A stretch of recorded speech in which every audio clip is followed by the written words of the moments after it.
Assalamualaikum warahmatullahi wabarakatuh. Selamat pagi, selamat siang, jam berapapun kalian menonton. Semoga kabar kalian dalam keadaan sehat walafiat.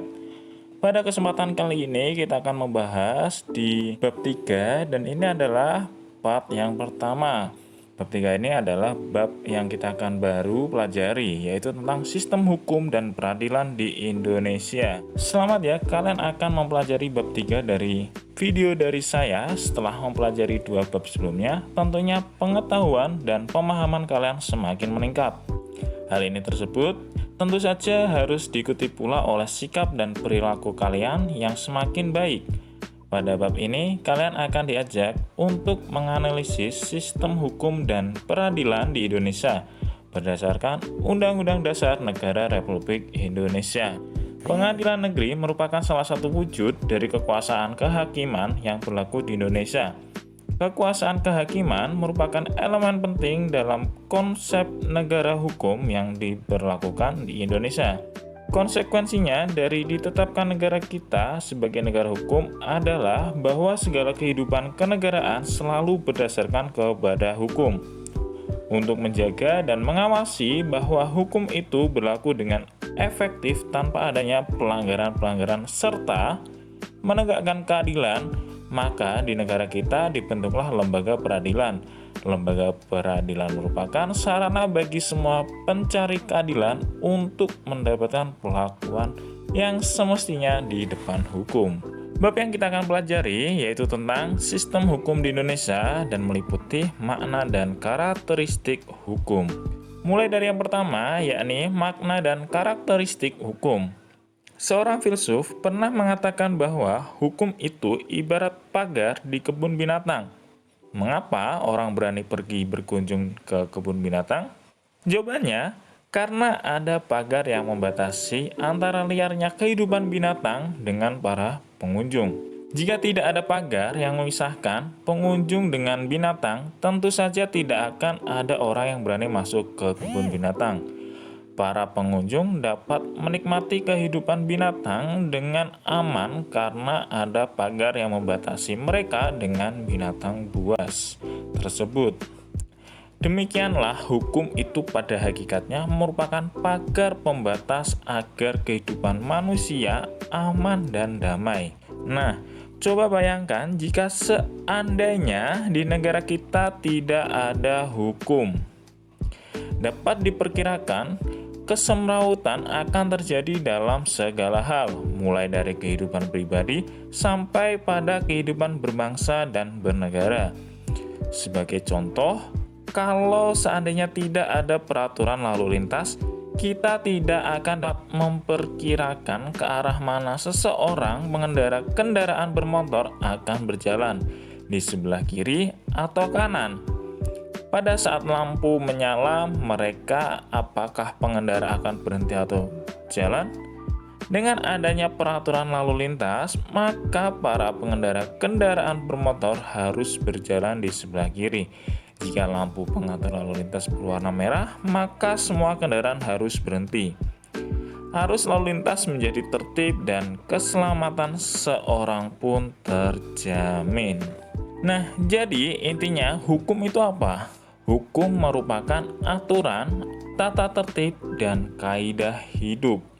Ada beberapa definisi dan saya paparkan yaitu tentang definisi hukum menurut Van Apeldoorn.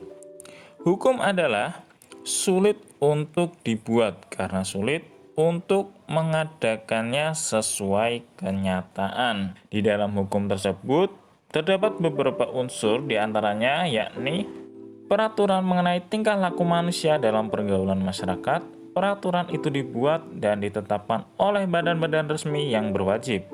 Peraturan itu bersifat memaksa. Sanksi terhadap pelanggaran peraturan tersebut adalah tegas. Penggolongan hukum mengatur seluruh aspek kehidupan manusia. Mengingat aspek kehidupan manusia sangat luas. Sudah barang tentu ruang lingkup atau cakupan hukum pun begitu luas. Untuk itu, perlu dilakukan penggolongan atau pengklasifikasian. Berdasarkan keputusan ilmu hukum, hukum dapat digolongkan sebagai berikut. Dan ini adalah yang pertama, berdasarkan sumbernya terbagi menjadi 4, yakni hukum undang-undang, hukum kebiasaan, hukum traktat, hukum jurisprudensi. Dan berikut ini adalah penjelasannya. Hukum undang-undang yaitu hukum yang tercantum dalam peraturan perundang-undangan. Hukum kebiasaan yaitu hukum yang terletak dalam aturan-aturan kebiasaan. Hukum traktat yaitu hukum yang ditetapkan oleh negara-negara di dalam suatu perjanjian antar negara. Hukum jurisprudensi yaitu hukum yang terbentuk karena keputusan hakim. Selanjutnya, berdasarkan tempat berlakunya. Dibagi menjadi 4, yakni hukum nasional, hukum internasional, hukum asing, hukum gereja. Penjelasannya, hukum nasional yaitu hukum yang berlaku dalam wilayah suatu negara tertentu. Hukum internasional yaitu hukum yang mengatur hubungan hukum antar negara dalam dunia internasional. Hukum internasional berlaku secara universal, baik secara keseluruhan maupun terhadap negara-negara yang mengingatkan dirinya pada suatu perjanjian internasional. Hukum asing yaitu hukum yang berlaku dalam wilayah negara lain. Hukum gereja yaitu kumpulan-kumpulan norma yang ditetapkan oleh gereja untuk para anggotanya. Selanjutnya yaitu berdasarkan bentuknya. Dibagi menjadi 2, yaitu hukum tertulis maupun hukum tidak tertulis. Penjelasannya dari hukum tertulis itu juga dibedakan secara detail 2, yaitu hukum tertulis maupun hukum tertulis yang tidak dikodifikasikan. Hukum tertulis yang dikodifikasikan yaitu hukum yang disusun secara lengkap, sistematis, teratur, dan dibukukan sehingga kita perlu lagi peraturan pelaksanaannya. Misalnya KUH Pidana, KUH Perdata, dan KUH Dagang. Dan hukum tertulis yang tidak dikodifikasikan yaitu hukum yang meskipun tertulis tetapi tidak disusun secara sistematis, tidak lengkap, dan masih terpisah-pisah sehingga sering masih memerlukan peraturan pelaksanaan dan penerapan. Misalnya undang-undang, peraturan pemerintahan, dan keputusan presiden.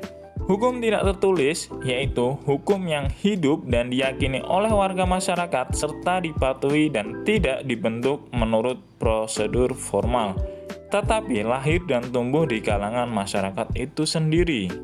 Selanjutnya, berdasarkan waktu berlakunya dibagi menjadi 2, ius constitutum dan ius constituendum, atau hukum positif dan hukum negatif. Berikut penjelasannya. Hukum positif yaitu hukum yang berlaku sekarang bagi suatu masyarakat tertentu dalam suatu daerah tertentu. Misalnya, Undang-Undang Negara Republik Indonesia tahun 45, Undang-Undang RI nomor 12 tahun 2006 tentang Kewarganegaraan Republik Indonesia.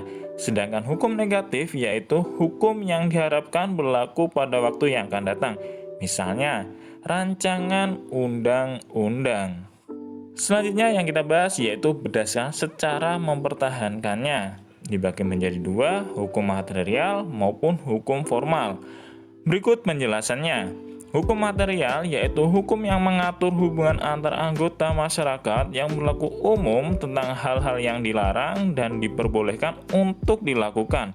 Misalnya hukum pidana, hukum perdata, hukum dagang, dan sebagainya. Hukum formal yaitu hukum yang mengatur bagaimana cara mempertahankan dan melaksanakan hukum material. Misalnya hukum acara pidana, hukum acara perdata, dan sebagainya. Selanjutnya, berdasarkan sifatnya, ini dibandingkan menjadi 2, yaitu hukum yang memaksa dan hukum yang mengatur. Penjelasan dari hukum yang memaksa yaitu hukum yang dalam keadaan bagaimanapun juga harus mempunyai paksaan mutlak. Misalnya, melakukan pembunuhan, maka sanksinya secara wajib dilaksanakan. Hukum yang mengatur yaitu hukum yang dapat dikesampingkan apabila pihak-pihak bersangkutan telah membuat peraturan sendiri dalam suatu perjanjian, atau dengan kata lain hukum yang mengatur hubungan antar individu yang berlaku apabila bersangkutan tidak menggunakan alternatif lain yang dimungkinkan oleh hukum. Misalnya ketentuan dalam pewarisan, baru mungkin bisa dilaksanakan jika ada surat wasiat. Selanjutnya, berdasarkan wujudnya dibagi menjadi dua, hukum objektif maupun hukum subjektif. Penjelasannya, hukum objektif yaitu hukum yang mengatur hubungan antar dua orang atau lebih yang berlaku umum. Dengan kata lain, hukum dalam suatu negara yang berlaku umum dan tidak mengenai orang atau golongan tertentu.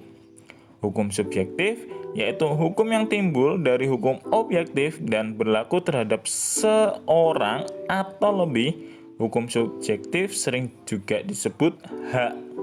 Selanjutnya kita bahas yaitu berdasarkan isinya menjadi dua, hukum publik maupun hukum privat. Hukum publik yaitu hukum yang mengatur antara hubungan antar negara dengan individu menyangkut kepentingan umum atau publik. Dibagi menjadi 4, hukum pidana, hukum tata negara, hukum tata usaha negara, dan hukum internasional.